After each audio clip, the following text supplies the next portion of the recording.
Malbor მოახცეს სტუდიამდე. ლევან მოლდოვაზე უნდა ვისაუბროთ აუცილებლად. ეხლა დღეს დიდი ამბავია ეს და სხვა შორის ძალიან ბუნებრივად გადადის მე ქართულ კონტექსტზე საუბარში, იმიტომ რომ რამდენადაც ძალიან განსხვავდებით ახლა ჩვენ და მოლდოველები ხო ისტორიული კონტექსტით ბევრი რამით. ასევე განსხვავდებით სხვა შორის იმით, რომ თუ მოლდოვაში რუსულენოვანი რუსული პროპაგანდა მოქმედებდა, ჩვენთან არსებითად სხვა პრობლემაა, ჩვენთან ქართულენოვანი რუსული პროპაგანდაა პრობლემა და ეს ცვლის ბევრ რამეს, ხო? იქ რუსულენოვანი და რუსული მოსახლეობა ჩვენთან ეს პრობლემა ნაკლებად დგას, მაგრამ სხვა კონტექსტში არის პრობლემა. მაინც რომ შევაფასოთ ეს შედეგები, რაც და მოლდოველებმა რასაც მიაღწიეს. იმიტომ რომ ეს არ არის შედეგი, რომელიც დაიდო, რომ ზღვარზეა. არ გადატეხეს სიტუაცია. ხო, ეს არ არის, ამას ვერავინ ვერ დააყენებს ეჭქვეშ. რომ აი იმიგრაციის ხმებით მოხდა. არა, აქ ძალიან მყარმა უმრავლესობამ დაუჭირა მხარი ევროპულ კურსს. სანამ კიდევ ერთხელ მადლობა მოწვევისთვის და მივესალმებით თქვენს მაყურებელს. ხო, პირველ რიგში რა თქმა უნდა ულოცავ მოლდოველ ხალხს და მაია სანდოს გამარჯვებას და მართალი ხარ გადატეხა არის სიტუაციის, იმიტომ რომ უფრო მარტივად მოიგო ეს არჩევნები, საპარლამენტო არჩევნები მაია სანდომ ვიდრე საპრეზიდენტო. ამიტომ რა თქმა უნდა ცვლილება და ეს განსხვავება თვალისწინებაა. იმას მართალი ხარ რომ აქ კონტექსტი ცოტა სხვა არის, იმიტომ რომ აქ რეალურად ხო რუსულ პროპაგანდას აუცილებს სახელმწიფო პროპაგანდა, ან რესურსები გაცილებით მეტია, ვიდრე დაუშვათ მოლდოვაში ქონდა იგივე ეგრეთ წოდებულ ოპოზიციურ პარტიებს, რომელიც სინამდვილეში პირდაპირ მიბმულია რუსეთს, რა თქმა უნდა, იქ რუსეთი სერიოზულ ფულს ხარჯავდა, მაგრამ როცა ამ რუსეთის ფულის ხარჯვას პლუს ემატება ჩვენ შემთხვევაში, როცა ერთი და იგივე მესეჯ ბოქსზე ჯდება სახელმწიფო პროპაგანდაც და პლუს ამას გარედან ეხმარებიან, ეს გაცილებით თულად გადასალახია, ვიდრე იგივე მოლდოვის შემთხვევაში, თუმცა ეს აბსოლუტურად არ აკნინებს მოლდოველების ბრძოლას და მოლდოველების გამარჯვებას პირდაპირ ვიტყვი, იმიტომ რომ რეალურად მოლდოვა ამითი პრაქტიკულად ინახდებს იმას, რომ 2030 წელს გახდეს ევროკავშირის წევრი და ეს არის მოლდოვისთვის უდიდესი მოვლენა. მე იმედი მაქვს, რომ 2030 წელს გარდა მოლდოვისა იქ იქნება უკრაინა და საქართველო აუცილებლად. ამისთვის ჩვენ გვჭირდება აქაური დოდონების მოშორება ხელისუფლებიდან. და მოლდოვის მაგალითად აცამტვერებს ოცნების თელ პროპაგანდას მეორე ფრონტის გახსნაზე და ისინი ხო ასე ამბობენ, რომ ჩვენ ევროკავშირში იმიტომ არ მიგვიღებენ და ევროკავშირის გზაზე იმიტომ გვწევენ უკან, რომ მეორე ფრონტი არ გავხსენით, მაგრამ მოლდოვას რატო ეკაჩებიან წინა ევროპის გზაზე რა? მოლდოვამ გახსნა მეორე ფრონტი? ხო, აი ამ ნაწილზეც რო თქვათ, რა ძალა აქვს მოლდოვის მაგალითს აქ შიდა პროპაგანდისათვის. სინამდვილეში თუ სადმე არის მშვიდობა და თუ სადმე არ ყოფილა ომი, ეს არის ზუსტად ევროკავშირი და ის ქვეყნები, რომლებიც თუ არ არიან ევროკავშირში, ყოველ შემთხვევაში არის მასთან ძალიან ახლოს გაწევრიანების გზაზე. იმიტომ რომ ევროკავშირი არის ყველაზე დიდხნიანი მშვიდობის ორგანიზაცია, არა მარტო უახლოეს ისტორიის განმავლობაში, არამედ მთლიანად და კაცობრიობის ისტორიაში ამდენხნიანი მშვიდობა, რაც ევროკავშირის ტერიტორიაზე არის, არ ყოფილა პრაქტიკულად არსად. შეიძლება რამე გამომრჩეს, მაგრამ ყოველ შემთხვევაში მე არ მახსენდება ამდენ წლიანი მშვიდობა რაღაც დიდ ტერიტორიაზე, ხო? ყოველთვის იყო ომები, უბედურება. აღებული ევროკავშირის მაგაში ბოლოს.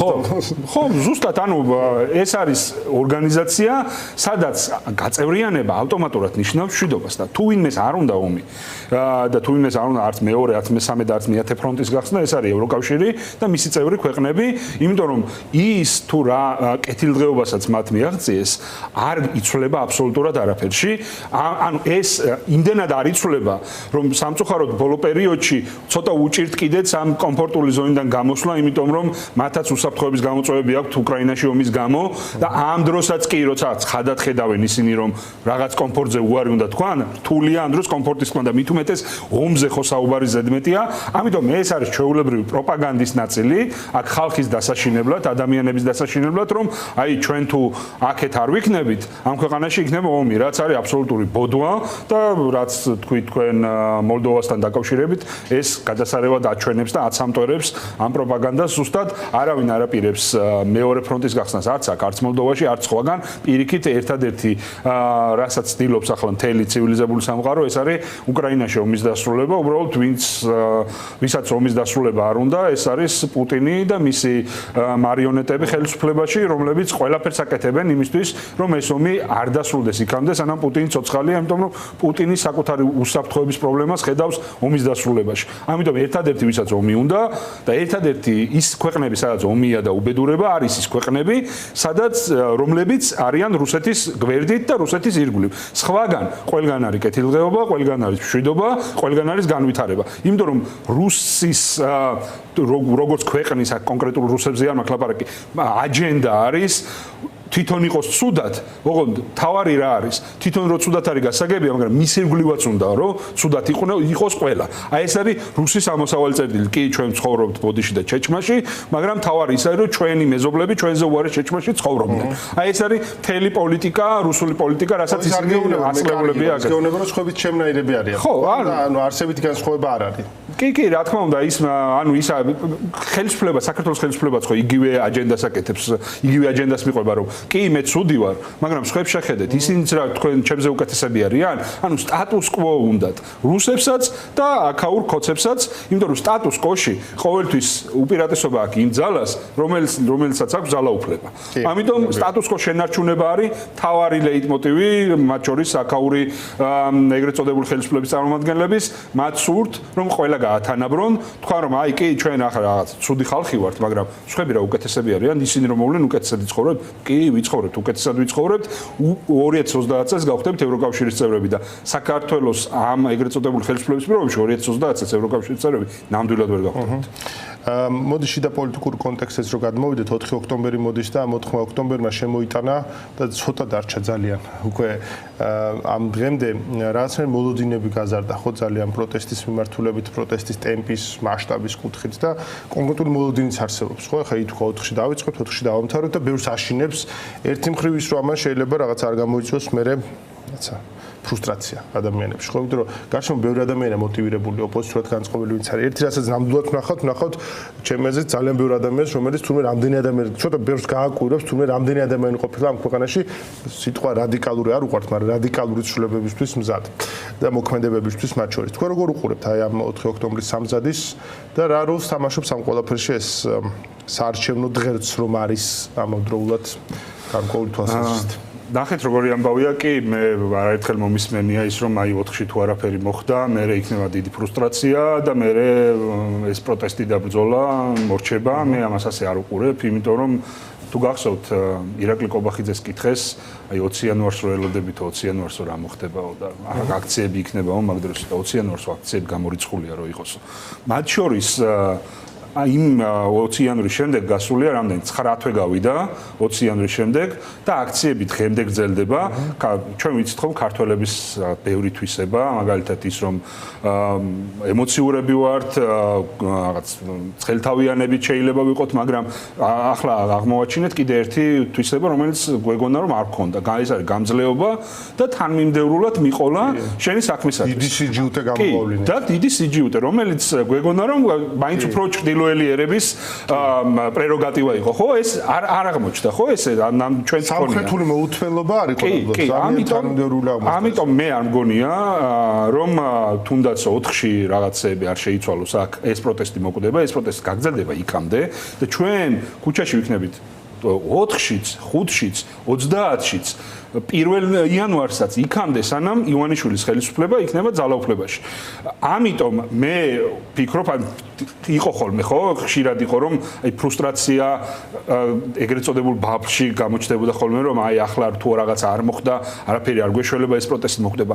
ასე არის უკვე თითქმის 1 წელია და ეს პროტესტი არ კვდება. არც 4 ოქტომბრის მერე არ მოკვდება. მე გეთანხმებით იმაში რომ ძალიან ბევრი ხალხი იქნება 4 ოქტომბერს ქუჩაში, მაგრამ 5-შიც, 6-შიც და იქამდე სანამ ივანიშვილი არის ამ ხელისუფლების ამ ქვეყნის სათავეში და დე ფაქტო მართავს ამ ქვეყანას, იქამდე ეს პროტესტი შეუძლებელია რომ მოკვდეს. რატო ვერ მოკვდება, იცით? ჩვენ გვყავს ადამიანები, რომლებიც 60-ზე მეტი ადამიანი, რომლებიც ციხეში სხედან, რომლების აბსოლუტურ უმრავლესობასაც საქართველოს ხელისუფლებამ შესთავაზა ბოდიშის მოხდა და გამოგიშვებთ მეორე დღეს გარეთო, ერთმა კაცმა არ დაწერა, არ მოიხადა ბოდიში და არ დაწერა შეწყალების მოთხოვნა. შეუძლებელია ასეთი საზოგადოების გატეხა იმ მეთოდებით, რასაც ივანიშვილი ცდილობს. რასაც ივანიშვილი ცდილობს ახლა რეალურად, ეს არის როგორმე შეინარჩუნოს ძალაუფლება და ამისთვის დგავს კლასიკურ სასოწარკვეთილ ნაბიჯებს, რასაც დგავს ნებისმიერი ავტორიტარი, ნებისმიერი დიქტატორი, სხვა სხვადასხვა ქვეყნებში ხო ჩვენ ამის მაგალითები გვინახავს არაერთი, ყველა ასეთი მცდელობა არის განწირული საბოლოო ჯამში, ყველა ასეთი ხალხი კარგავს ხელისუფლებას, უბრალოდ აქ გასარკვევი რა არის, იცით? როდის მოხდება ეს და რამდენად უმტკივნეულოდ, რაც უფრო მალე გააცნობიერებს ივანიშვილი, რომ ამ მეთოდებით ის ამ ქვეყანაში პროტესტს ვერ მოკლავს, მით უფრო მარტივი იქნება მისი დასასრული ამ ქვეყნის სათავეში ყოფნის და მით უფრო მეტი შანსი აქვს, რომ სიბერე გაატაროს როგორც მინიმუმ არა ციხეში და გაატაროს საკუთარ ოჯახთან ერთად. რაც უფრო მეტს აკეთებს ამ ავტორიტარიზმის გამტკიცების გზაზე, ამის შანსები მით უფრო მცირდება და მით უმეტეს იმ შემთხვევაში, როცა ის ცდილობს, რომ პოლიტიკური პროცესი საერთოდ მოკლას, აი პარტიების აკრძალვაზე რო არის საუბარი, ხო? რაც უფრო პოლიტიკური პროცესი, მათ შორის ჩვენთვის კი არ არის კარგი ოპოზიციური პროდესავლური პარტიებისთვის. პირველ რიგში კარგი არის ხელისუფლებისთვის, იმიტომ რომ როცა პოლიტიკური პროცესი კვდება და პოლიტიკოსები ქვეყანაში უბრალოდ აღარ არიან, აკრძალულები არიან, მაგ დროს სხვანაირი მოქმედებები ხდება საზოგადოებაში და ჩვენ ამის არაერთი მაგალითი გვინახავს. ჯერჯერობით წითელი ხაზები ივანიშვილს, კონკრეტული წითელი ხაზები გადაკვეთილი არ აქვს, თუმცა ძალიან ახლოს არის ამ წითელი ხაზების გადაკვეთასთან და თუ ის ამ წითელ ხაზებს გადაკვეთავს, მერე ჩვენ რას გავაკეთებთ, მაგას მნიშვნელობა არ იქნება. უკან მოbrunების წერტილი უბრალოდ აღარ ექნება ამ ხელისუფლებას. უბრალოდ მე არ მჯერა, რომ ისინი ამას კარგად აცნობიერებენ, თუმცა თუ გააცნობიერებენ, მათთვის უკეთესი იქნება და რა თქმა უნდა, ამ ქვეყნის მომავლისთვის იქნება უკეთესი, იმიტომ რომ გაცილებით მარტივი იქნება მე უკან დაბრუნება, შემოbrunება ამ ყველაფრის, რაც ამ ბოლო წლებში ქართული ოცნების გამოისობით დაიკარგა, მათ შორის ევროკავშირის გზაზე დაბრუნება იქნება გაცილებით მარტივი, თუ ივანიშვილი წითელ ხაზებს არ გადაკვეთავს. თუ გადაკვეთავს, მისთვის ცალსახად ცუდი იქნება, მაგრამ ჩვენთვისაც პრობლემა იქნება, მე უკან შემოbrunება ამ ყველაფრის. ბუნებრივია. მადლობა ძალიან დიდ ლევან ყურაშვილი იყო ჩვენთან ერთად კოალიციას ცვლილებისთვის წარმომადგენელი.